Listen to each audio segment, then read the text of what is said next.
Bismillahirrahmanirrahim. Assalamualaikum warahmatullahi wabarakatuh. Waalaikumsalam warahmatullahi wabarakatuh. Alhamdulillah, anak-anak kita bertemu lagi di kesempatan pada pagi hari ini. Pada ketua kelas harap mungkin doa terlebih dahulu sebelum pembelajaran kita mulai. Pada Mas Farhan sebagai ketua kelas harap memimpin doa. Baik, untuk mengawali kegiatan pada pagi hari ini, mari kita membaca basmalah bersama-sama. Bismillahirrahmanirrahim. Ya, bagi yang di bawah meja, di bawah kursinya ada sampah, harus diambil dan ditempatkan di tempat sampah di luar ya anak-anak. Itu di bawahnya Mas Ilham itu ada sampah itu. Ya, sebelum pembelajaran kita mulai, kayaknya ini teman-teman anak-anakku kayaknya sudah lemas. Sebelum kita mulai kita sedikit terlebih dahulu ya anak-anak. Kita berdiri yuk. Nah, kan ini kalian kurang semangat ya. Mari kita tepuk semangat terlebih dahulu. Nanti direkan Bapak ya. Nanti tepuk semangat. Semangat gitu ya. Nanti senya anu ya, ikut instruksi Bapak ya. Kalau masih gini, masih gini, semangat gitu ya. Tepuk semangat.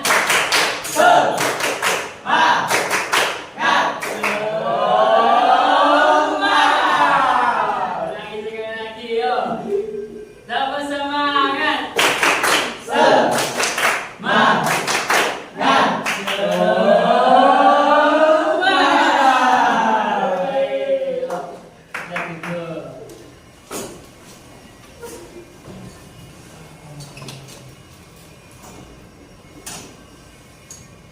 Baik anak-anak, kalian pernah nggak sih pinjam pulpen pada teman sebangkunya? Pernah nggak? Kalau nggak dikembalikan pernah nggak? Nah ya, sebenarnya hal-hal kecil seperti itu berdampak pada kita loh. Sangatlah berdampak, apalagi suatu makanan yang masuk pada diri kita itu sangatlah berdampak. Pernah nggak sih kalian melihat di media sosial ketika ada dua orang itu bertengkar karena suatu hal? Pernah nggak? Dulunya pernah ya, entah itu karena tabrakan lah, serempet lah, atau mungkin karena hal-hal kecil seperti hutang nggak dibayar, atau mungkin dan yang lainnya. Nah, makanya pada kesempatan pagi hari ini kita akan belajar tentang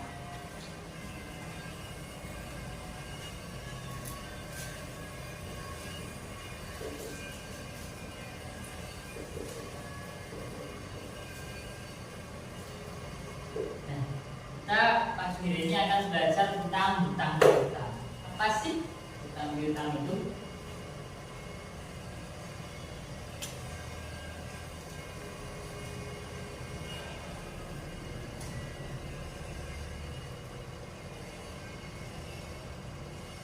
Nah, kita akan belajar hutang piutang. Apa aja maksudnya? Ada pengertian, ada dasar hukum,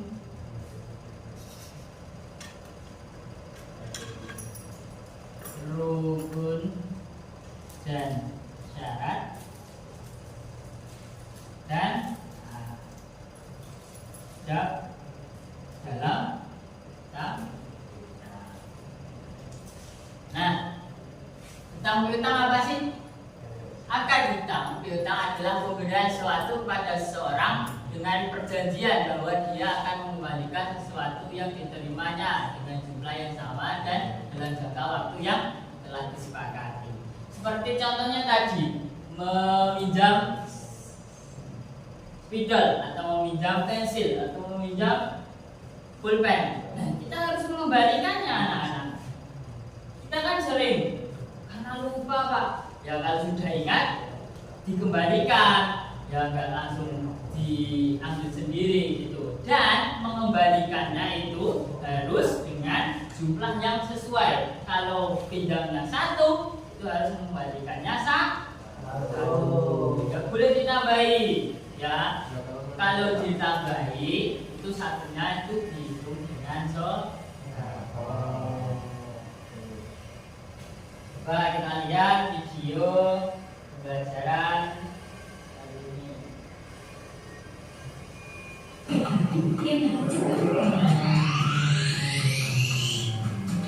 Satu, orang yang berutang. 2, orang yang memberi utang. Yang punya uang, Pak? 3, hijab kabul. Saya butuh uang. Oh, butuh berapa, Fred? 5.000 aja, Bro. Oh, ada. 4,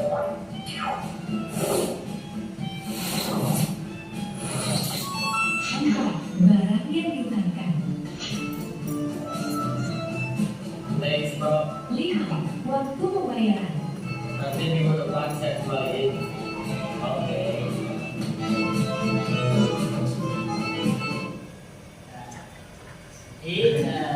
Tadi di sini menjelaskan tentang apa, Mas? Yang pojok itu siapa namanya? Mas Gus. Muflis ya. Coba. Tadi di sini apa? Nerangin apa? Jadi rukun bukan. Rukun buta. Tadi ada apa aja tadi, Mas Bro? Ayo. Orang yang berutang, Iya. ada orang yang diutangi, Iya. ada hijab kabul, Iya. ada uangnya, Ya. Nah, barangnya. sini tadi ada rukun dalam tentang anak. Ya mungkin itu tadi pengertian yang sudah Bapak jelaskan, terus rukunnya tadi sudah dipaparkan. Nah nanti setelah ini kita akan berdiskusi. Bapak akan membagi kalian menjadi 3 kelompok. Dari setiap kelompok itu nanti akan berdiskusi tentang skenario yang telah Bapak nanti sampaikan, yang telah Bapak catat. Nanti kalian diskusi bagaimana solusinya. Itu yang anak bisa dipahami sampai sekarang ya. Sampai sini bisa dipahami ya. Nah, nanti ini untuk kelompok 1, Mas Gufron, Mas Wahid dan Mas Fadil Alimi. Kelompok 2, Mas Ilham, Mas Mufid dan Mas Farhan. Kelompok 3 ya. Nah, sekarang kalian membuat lingkaran untuk berdiskusi. Ya anak-anak, Bapak kasih waktu 5 menit untuk berdiskusi. Mulai dari sekarang. Nah, dari kelompok 1. Jadi gini ya Mas, ini kan ada skenario ya. Nah di skenario ini kalian akan menjawab, kelompok 1 akan menjawab pertanyaan yang ada di bawahnya. Jelaskan apa dasar hukum Pak Ahmad memberi pinjaman uang tersebut. Apa yang akan terjadi jika Pak Ahmad meminta uang tambahan sebagai bunga dari pinjaman. Kelompok 2. Ya sama seperti kelompok yang pertama tadi. Kalau kelompok 2 mendengarkan ya. Ini kan skenario, contoh cerita kan ya. Nah pertanyaannya di bawahnya ini. Sebutkan rukun dan syarat apa saja yang harus dipenuhi dalam transaksi hutang piutang. Begitu. Pahami, bisa dipahami ya sampai sini ya. Kelompok 2. Kelompok 3. Bagaimana?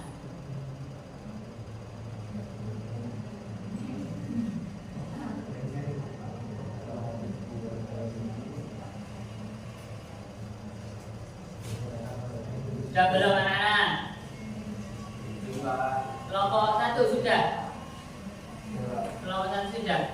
Ya, perwakilan kelompok 1 untuk maju untuk merepresentasikan dari diskusinya. Tolong teman-teman dari kelompok 2 dan kelompok 3 hendak mendengarkan dengan seksama agar nanti apa yang kurang kalian bisa tambahi dan apa yang perlu diapresiasi nanti kita apresiasi bersama-sama. Itu ya anak-anak.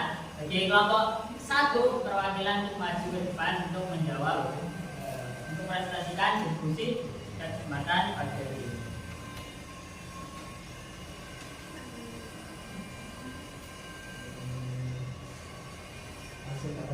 Ya. Pertanyaan itu ada dalam Quran surah Al-Baqarah ayat 245 dan tambahan yang diminta oleh Pak Ahmad itu nggak boleh karena termasuk riba dari dosa. Baik, tepuk tangan untuk kelompok 1. Jadi kan di kelompok 1 ini kan ada sebuah cerita ya teman-teman. Di sebuah cerita ini ada seorang tetangga yang bernama tetangganya Pak Ahmad itu meminjam uang kepada Pak Ahmad karena suatu kebutuhan. Tetangganya itu yang mampu. Sedangkan Pak Ahmad itu mau meminjamkan, akan tetapi Pak Ahmad ini ragu apakah ini kalau saya pinjamkan saya mau kasih tambahan atau tidak ya. Makanya dari itu pertanyaan tadi jelaskan apa dasar hukum Pak Ahmad memberi pinjaman kepada si tetangga dan bagaimana jika Pak Ahmad memberi tambahan atau meminta tambahan sebagai bunga dari jaminan pinjaman tersebut. Terus nomor 2, gimana? Panggilan 1. Jadi itu sah menurut syariat. Ya, terima kasih. Nomor 2, tepuk tangan. Untuk kelompok 3, siapa?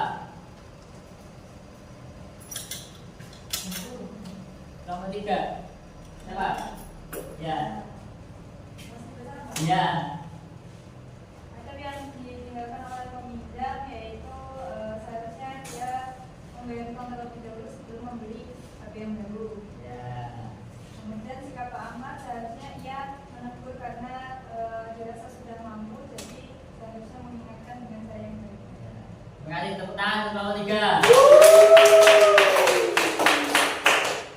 Baik anak-anak, itu tadi sebenarnya ya anak-anak, skenario yang telah Bapak berikan tadi itu adalah materi apa yang akan kita pelajari pada pagi hari ini.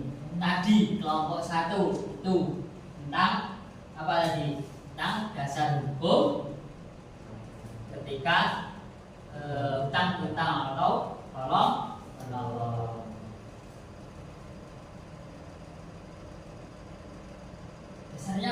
Dasar hukumnya apa sih Pak? Yang telah disampaikan oleh kelompok 1. Dasar hukumnya Al-Baqarah ayat 245 yang berbunyi Bismillahirrahmanirrahim. Man dzalladzi yuqridu Allaha qardan hasanan wa yudha'ifahu lahu ad'afan katsira. Wallahu yaqbidu wa yabsutu wa ilaihi turja'un.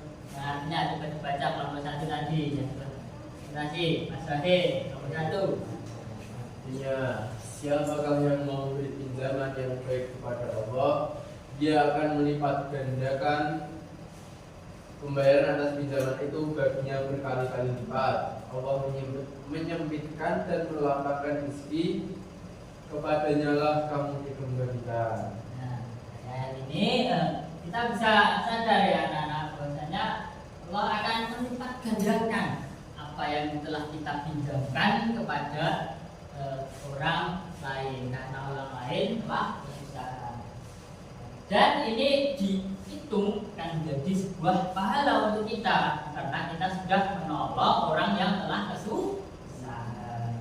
Terus dasar hukum yang kedua apa Pak? Apakah ada Pak? Ya, itu ada, yaitu dari hadis Ibnu Majah yang berbunyi Ma'amin muslimin yukridu musliman qardan marrataini illa kana kasodaqatiha marrat.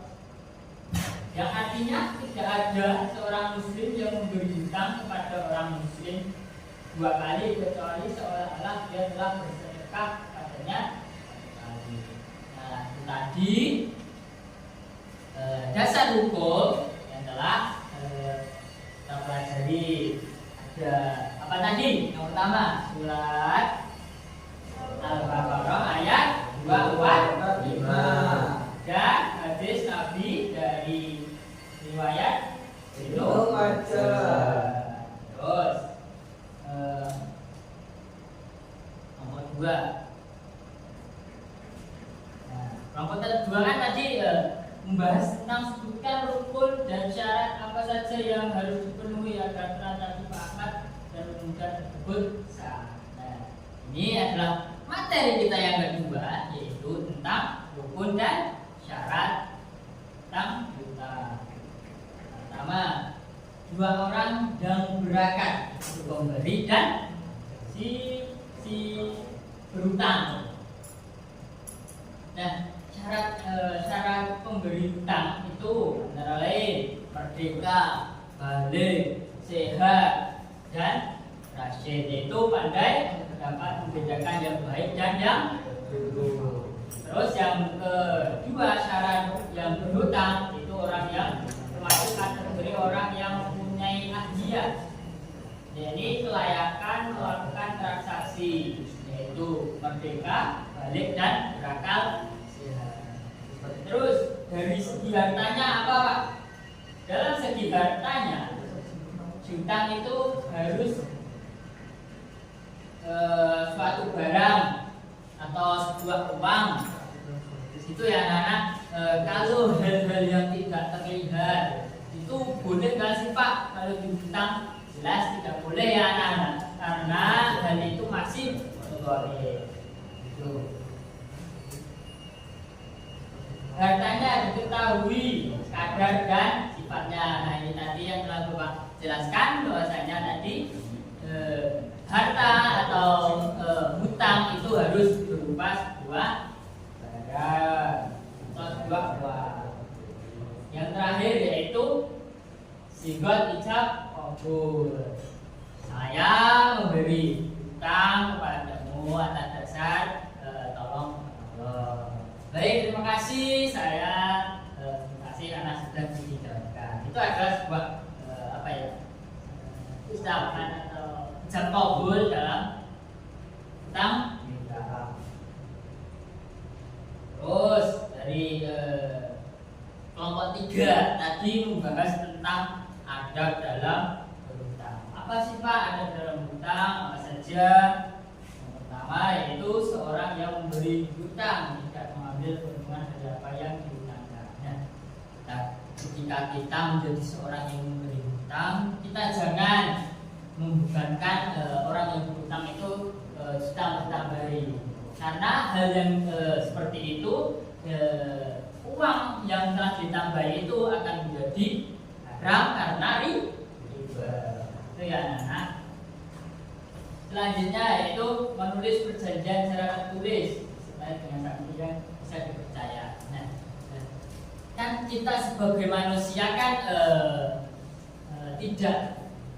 tidak luput dari kesalahan ya, nah, bisa lupa, bisa kita tidak sadar bahwasanya kita punya hutang kepada orang lain. Nah, makanya adab dalam berhutang yang kedua yaitu tentang menulis perjanjian secara tertulis dan adanya saksi. Yang ketiga, seorang yang berhutang harus berniat dengan sungguh-sungguh untuk melunasi hutangnya dengan harta yang halal. Nah, yang ketiga ini adab sebagai orang yang berhutang.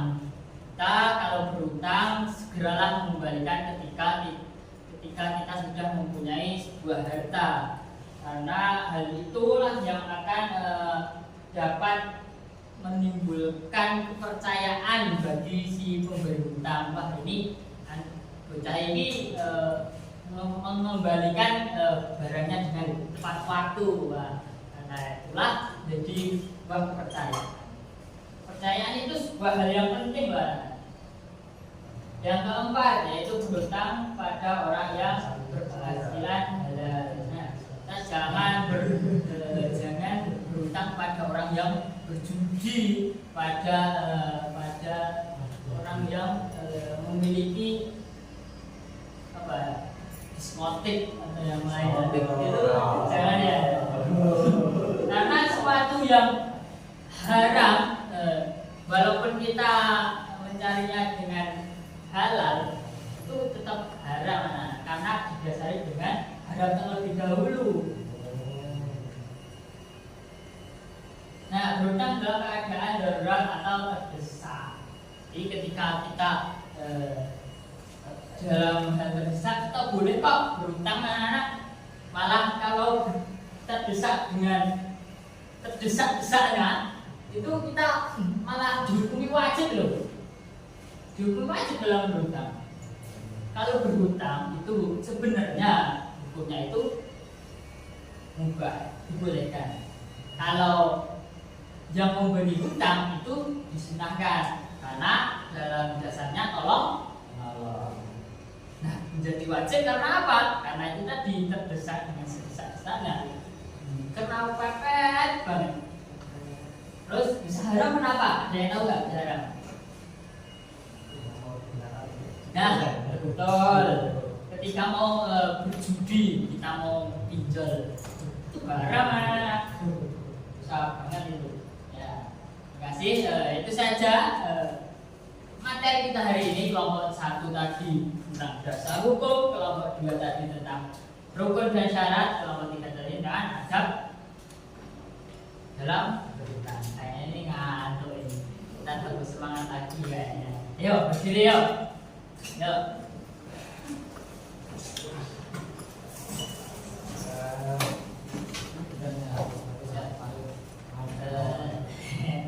Tepuk semangat. Semangat.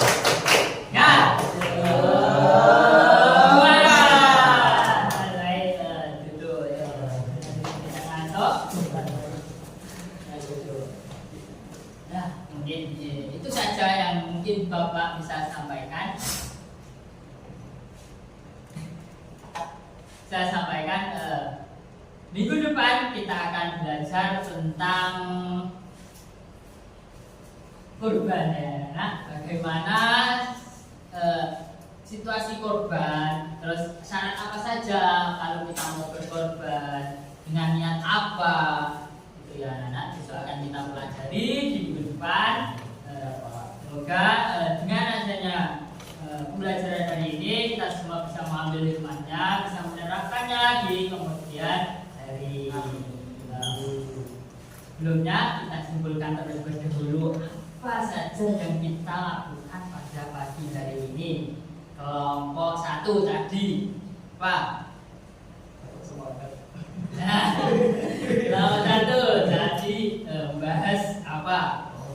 Dasar hukum. Dasar hukum. Kelompok 2. Syarat dan rukun. Ya, kelompok 3. Adab. Dan adab.